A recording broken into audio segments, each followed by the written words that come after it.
할렐루야. 네.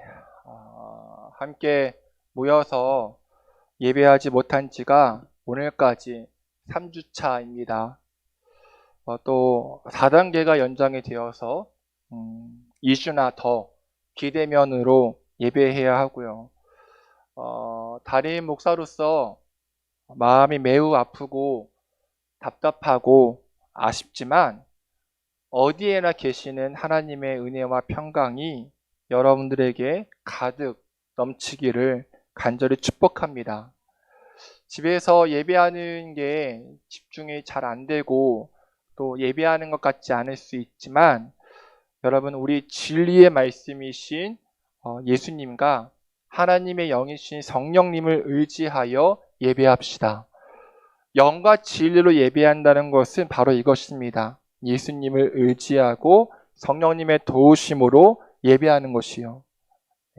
그렇게 각자의 자리에서 예배하다가 우리 다시 모여 얼굴을 마주하고 예배할 때 하나님께서 더 큰 은혜와 기쁨과 감격을 우리에게 선물로 주실 줄 믿습니다. 오늘은 PPT가 없으니까 성경책을 보시고 제 얼굴을 보시면서 함께 말씀 들으시면 될 것 같습니다. 지난주 목요일에 안타까운 소식을 접했습니다. 31살 청년이 원룸에서 고독사했다는 소식이었습니다. 이 청년은 6평 남짓한 오피스텔에서 지난 4월 외롭게 세상을 떠났다고 합니다. 그는 3개월 동안 관리비를 내지 못할 정도로 굉장히 생활고에 시달렸고 방 안에는 각종 쓰레기와 또 술병들이 가득했답니다. 다른 한켠에는 취업에 필요한 이력서와 자기소개서가 30개나 나왔고요.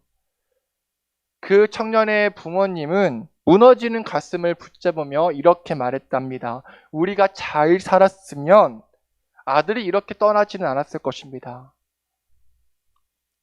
저는 이 기사를 읽으면서 마음이 참 아프고 무거웠습니다. 남 이야기 같지 않았거든요. 이 청년처럼 힘겨운 인생을 살아가는 것이 우리들의 이야기잖아요. 목사로서 다시금 우리 성도들을 위해 더 무릎 꿇고 더 눈물을 흘려야겠다라는 결단을 합니다. 더 나아가 우리가 개척한 이유를 상기하게 되더라고요. 잠자고 있는 청년, 청장년, 다음 세대를 흔들어 깨우는 교회예요. 여러분, 만약 저와 여러분들이 내 인생, 내 신앙을 챙기는 것에만 급급했다면 개척할 필요 없었을 것입니다. 우리만의 교회에서 우리만의 파티를 즐긴다면 주님께서는 이 교회를 기뻐하지 않으실 것입니다. 그저 주일에 교회에 와서 예배하는 것이 습관이나 형식이 되어버린 것과 다를 바 없죠. 따라서 우리는 끊임없이 내가 살아가는 이유를 생각해야 하며 우리 교회의 사명을 고민해 봐야 합니다. 내 나라가 아닌 하나님 나라를 바라봐야 하며 내 뜻이 아닌 하나님의 뜻을 간구해야 합니다. 나의 풍요로움이 아닌 하나님의 풍요로움을 소망해야 하고요. 물론 저와 여러분들의 삶도 쉽진 않습니다. 걱정거리가 왜 이리 많은지 모르겠어요. 돈 걱정, 직장, 사업장 걱정, 또 자녀 걱정, 건강 걱정, 미래 걱정, 이런저런 걱정이 가득하고 가정과 직장에서 이리저리 치입니다.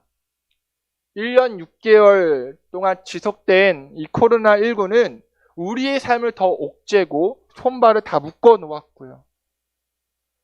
여러분들의 기도 제목을 볼 때마다 가슴을 치며 기도합니다. 저도 사람이기에 절망하고 불안해할 때도 있죠. 하지만 여러분, 우리가 이사야 말씀을 계속 읽고 있잖아요. 그 말씀을 읽으면서 느끼는 것은 무엇이냐? 이스라엘은 하나님을 바라보지 않았다는 것입니다. 모든 것이 풍족할 때는 딴짓을 하고 모든 것이 부족할 때는 하나님 아닌 다른 우상을 찾고 섬깁니다. 하나님께서는 당신들의 백성들을 향해 끊임없이 사랑을 구하시며 나를 바라봐, 나를 기억해, 나를 예배해 라고 말씀하시지만 그들은 끝까지 눈에 보이는 것에만 얽매입니다. 그래서 주님께서는 이사야 말씀에서 하나님의 정체성을 계속 선포합니다. 야곱아, 너를 창조하신 여호와께서 지금 말씀하신다. 이스라엘아, 너를 지으신 이가 말씀하신다. 네가 내 눈에 보배롭고 존귀하며 내가 너를 사랑한다. 나의 종 야곱, 내가 택한 이스라엘아, 이제 들으라. 너를 만들고 너를 모태에서 지어낸 너를 도와줄 여호와가 이같이 말한다. 이스라엘의 왕인 여호와, 이스라엘의 구원자인 만군의 여호와가 말한다. 여러분, 이사야 말씀은 강조합니다. 나를 지으신 여호와가 누구인지 알라고요. 주를 믿으라고요. 그분께서 하신 일과 다스리심과 사랑과 그 마음을 알라고요. 그리고 주님께 돌아오라고요. 그에 반해 이스라엘은 어떻게 하죠? 이사야 50장 1절부터 3절 보세요. 그들은 자신들이 바벨론 포로로 끌려온 것이 하나님 때문이라고 불평합니다. 하나님께서 우리를 내쫓아 버렸습니다. 우리를 팔아넘겼습니다. 그러자 주님께서 뭐라 말씀하세요? 우리 50장 2절 읽어볼까요? 시작. 내가 봤어도 사람이 없었으며 내가 불러도 대답 없는 자가 없었음은 어찌 됨이냐. 내 손이 어찌 짧아 구속하지 못하겠느냐. 내가 어찌 건질 능력이 없겠느냐. 보라, 내가 꾸짖어 바다를 마르게 하며 강들이 사막이 되게 하며 물이 없어졌으므로 그 물고기들이 악취를 내며 갈아여 죽으리라. 네, 너희들이 멸망하고 포로가 된 것은 너희들의 죄악 때문이라고 말씀하십니다. 하나님께서는 이스라엘을 찾아오시고 부르셨지만 그들은 응답하지 않았어요. 하나님의 손이 짧아서 능력이 없어서 이스라엘이 구원받지 못한 것이 아니었습니다. 그분은 구해주시려고 손을 내밀었지만 이스라엘이 그 손을 뿌리쳤습니다. 하나님께는 도와줄 마음도 있었고 도와줄 능력도 있었지만 이스라엘은 무시하고 하나님께 도움을 구하지 않았습니다. 그들은 하나님을 거역했습니다. 여러분, 우리는 어떻습니까? 혹시 우리도 이스라엘의 모습과 같지는 않나요? 나를 창조하신 하나님, 나를 보배롭고 존귀히 여기시는 하나님, 나를 택하신 하나님, 나의 구원자이신 하나님께 영광 돌리며 하나님 나라 위에 살기보다 그저 내 배와 내 주머니를 채우는 것에만 집중하진 않았나요? 모든 것이 다 잘 풀리고 풍족할 때는 또 다른 욕심을 부리고 궁핍하거나 어려울 때는 하나님께 불평하는 내 모습이요. 하나님께서 내미시는 손에는 관심이 없고 하나님의 능력과 다스림에는 관심이 없고 여전히 우상을 만들고 자기 자신을 의지하는 모습이요. 하나님은 오늘도 찬양받기 원하시고 예배받기 원하시는데 하나님을 거역하는 우리의 모습은 없습니까? 하나님께 내 시간과 물질을 드리는 것을 아까워하면서 그저 하나님께서 주시는 복에만 기웃기웃거리는 모습이요. 하나님 말씀에 순종하기보다 거역하는 모습이, 내 모습이 얼마나 많은지 모릅니다. 자, 오늘 우리가 읽은 본문 말씀은 거역하는 이스라엘을 향해 주시는 하나님 말씀인데요. 우리 5절부터 6절 말씀 다시 한번 읽어보겠습니다. 주 여호와께서 시작. 주 여호와께서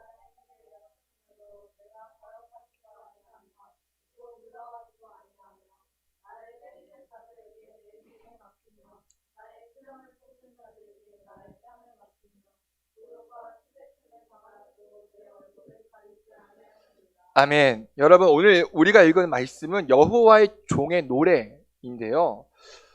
여호와의 종은 거역하지도 아니하며 뒤로 물러가지도 아니하며 나를 때리는 자들에게 내 등을 맡기며 나의 수염을 뽑는 자들에게 나의 뺨을 맡기며 모욕과 침뱉음을 당하여 내 얼굴을 가리지 아니하였다는 말씀이에요.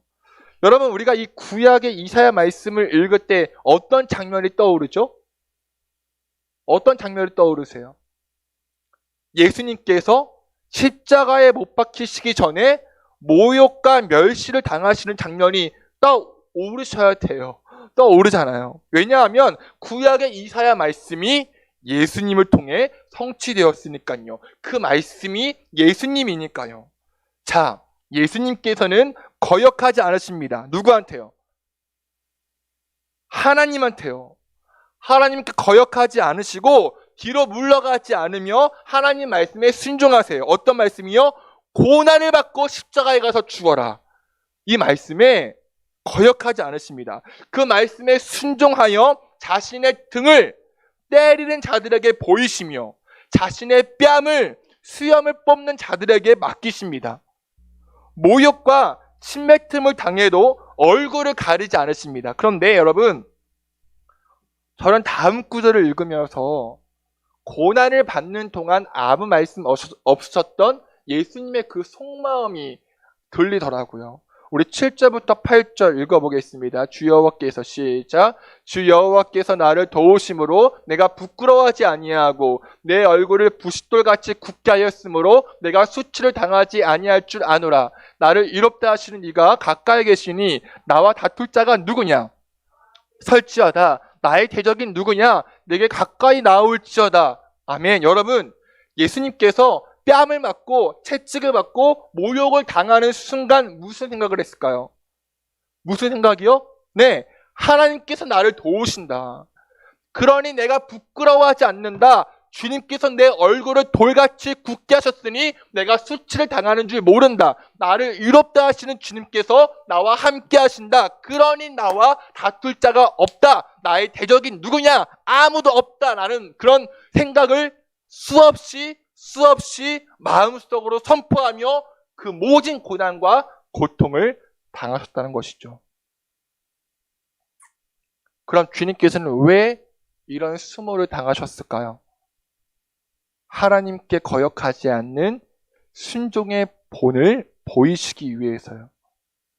이스라엘은 끝까지 하나님을 거역하며 불순종하며 하나님의 뜻을 멀리했지만 여호와의 종이신 예수님은 그러한 이스라엘에게 순종의 본을 보이며 자신의 사명을 감당하셨음을 깨닫길 축원합니다.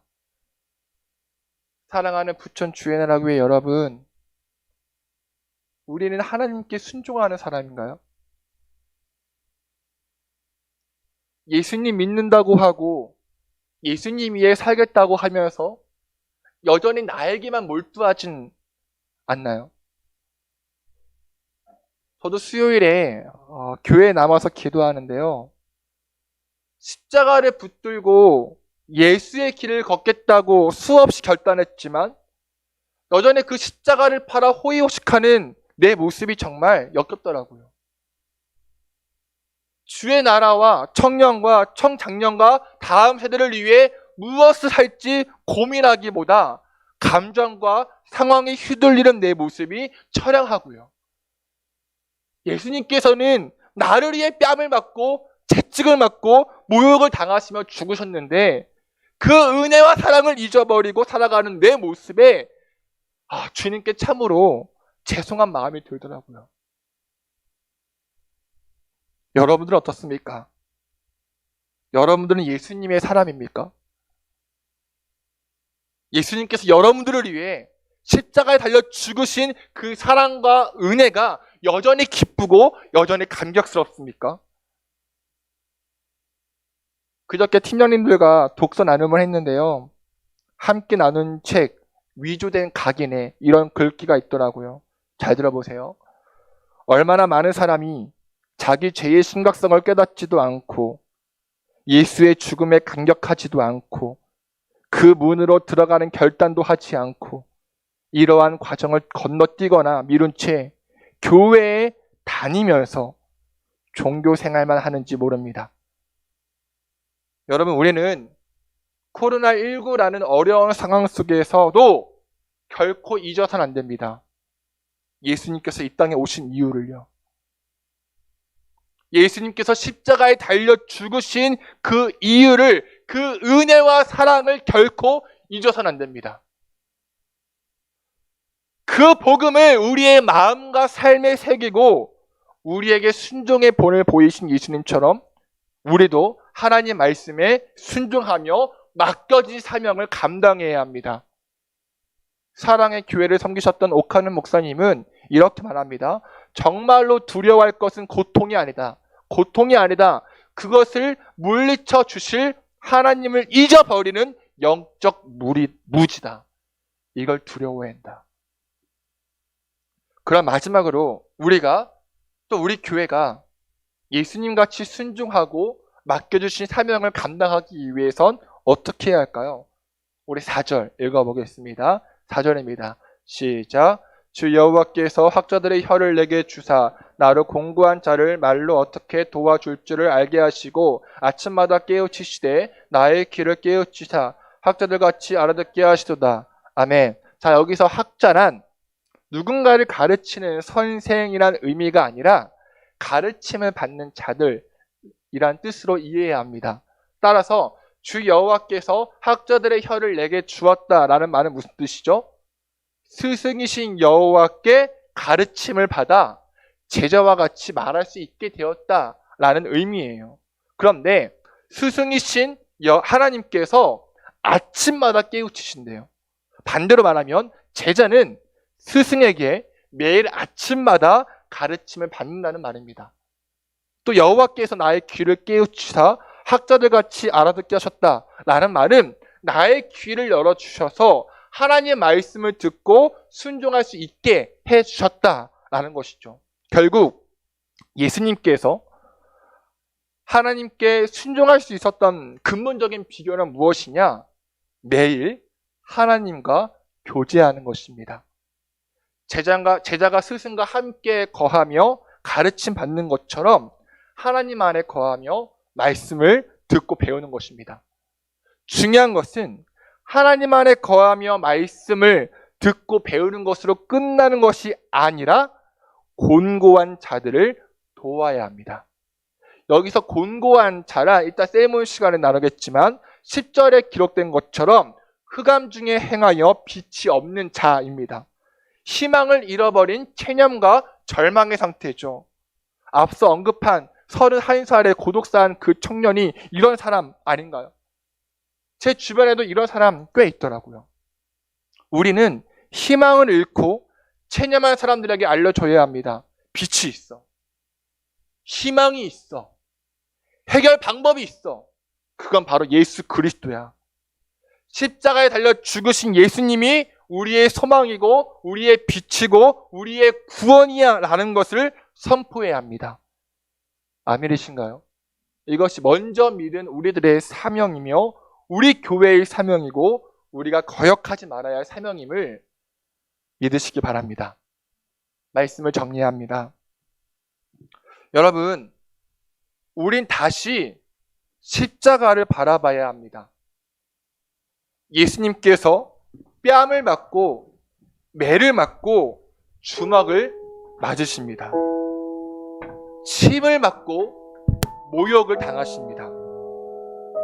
양손과 양발에 못이 박히십니다. 왜요? 불순종한 여러분들을 살리시기 위해서요. 불순종한 나를 살리시기 위해서요. 순종의 본을 보이시기 위해서요. 순종하는 것이 하나님께 나아가는 길이며 하나님 안에 거하는 것임을 보여주시기 위해서요. 따라서 우리는 나를 위해 죽으신 예수 그리스도의 은혜와 사랑에 감사하고 감격하여 그분의 자발적인 노예로 살아야 합니다. 더 나아가 순종의 본을 보이신 예수님과 같이 하나님께 거역하지 말고 순종하며 살아야 합니다. 더 낮은 자세로, 더 갈급한 영으로 더욱 주님을 갈망해야 합니다. 하나님만이 나의 구원자이시며 공급자이시며 생명이시며 능력자이심을 믿고 오직 주님만을 섬겨야 합니다. 그리고 매일 아침 우리에게 주시는 성경 말씀을 읽고 듣고 묵상하며 순종해야 합니다. 이것이 진정한 그리스도인, 진정한 교회의 첫 걸음임을 믿으시길 간절히 축복합니다. 우리 선포되어지는 말씀 기억하며 우리의 자리에 일어나서 찬양하고 기도하시겠습니다. 안개 속에서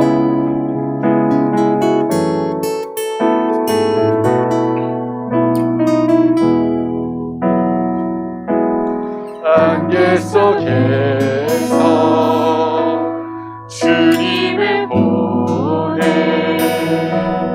아무도 없을 것 같던 그곳에서 손 내미셔서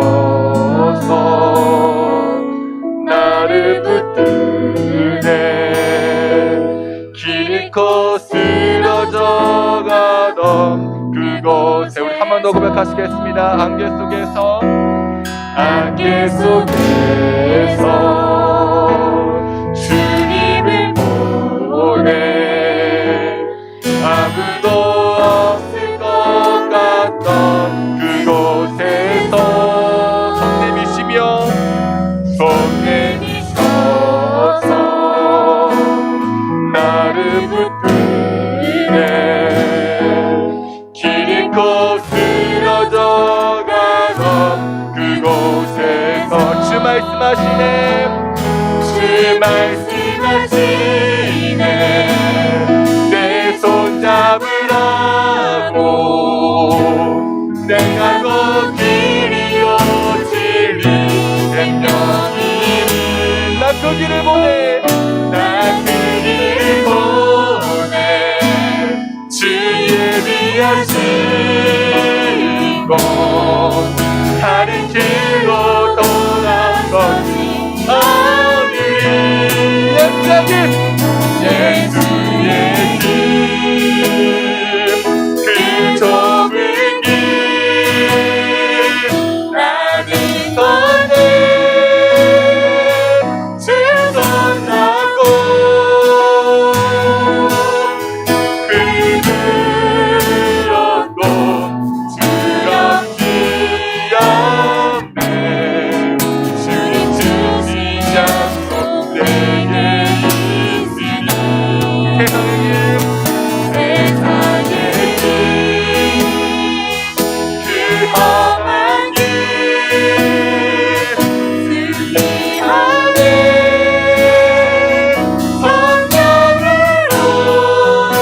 성령으로 그를 얻고 바라지 않네 저 하늘에 아무도 고백하시겠습니다.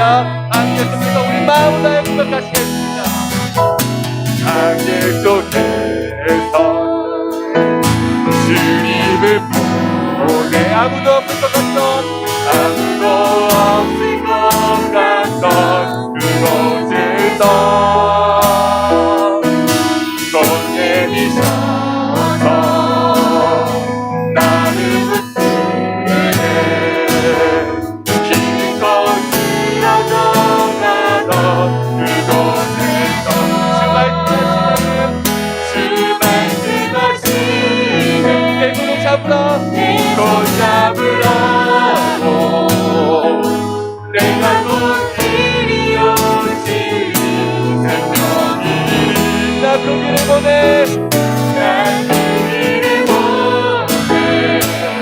주 예비하신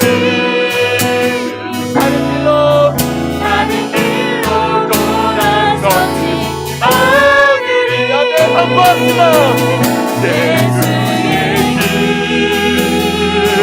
그 좁은 길 나는 건네 주 손 잡고 그를 얻고 그렇지 않네 주님 주신 약속 내게 있으니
먼저 기도하실 때 회개하며 기도합시다. 주님, 내 안에 그리스도가 있습니까? 내 안에 살아계신 분이 그리스도이십니까? 나를 위해 아무 말 없이 핍박을 당하시고 온갖 고난을 당하시고 피 흘리신 그 피가 내 안에 있습니까? 그 은혜와 사랑으로 살고 있습니까? 예수에게 그 좁은 길을 걷고 있습니까? 주님의 능력의 손을 붙잡고 두려워하지 않으며 살고 있습니까? 주님 약속을 의지하며 순종하고 있습니까? 주여, 나의 가짜 믿음을 용서하여 주시옵소서. 주님을 거역했던 나를 용서하여 주시옵소서. 다시금 길이요 진리요 생명이신 예수 그리스도를 의지하는 내가 되기 원합니다 하는 마음으로 주님의 이름을 의지하며 기도하시겠습니다. 주여.